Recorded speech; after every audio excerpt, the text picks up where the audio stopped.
এই ভিডিওটা যারা শরীরকে ভালোবাসো, যারা হেলদি থাকতে পছন্দ করো তাদের জন্য, যারা বাইরে বেরোচ্ছ এই দুপুর গরমে, কী খাবে? লস্যি দোকান থেকে কিনে নাও, নিজে বানিয়ে একটা টক দই কিনে নাও, জলজিরা শেকার আর জলের বোতল রাখো।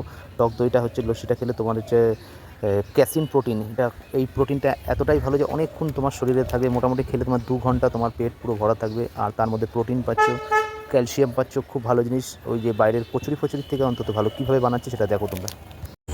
এক্সারসাইজ করলাম, মর্নিং ওয়াক করলাম, শরীর সুস্থ থাকবে তাতে, তার সাথে সাথে আমাদের খাওয়া দাওয়াটাও ঠিক রাখতে হবে। তার পর্যাপ্ত পরিমাণ প্রোটিন, কার্ব, ক্যালসিয়ামও শরীরে দরকার।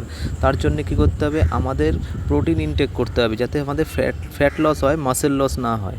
এই যেমন আমি এটা লস্যিটা খাচ্ছি, এবার জলজিরাটা মিশিয়ে নিলাম টেস্টের জন্যে। আমরা খাবার খাই পেট ভরার জন্যে আর টেস্টের জন্যে।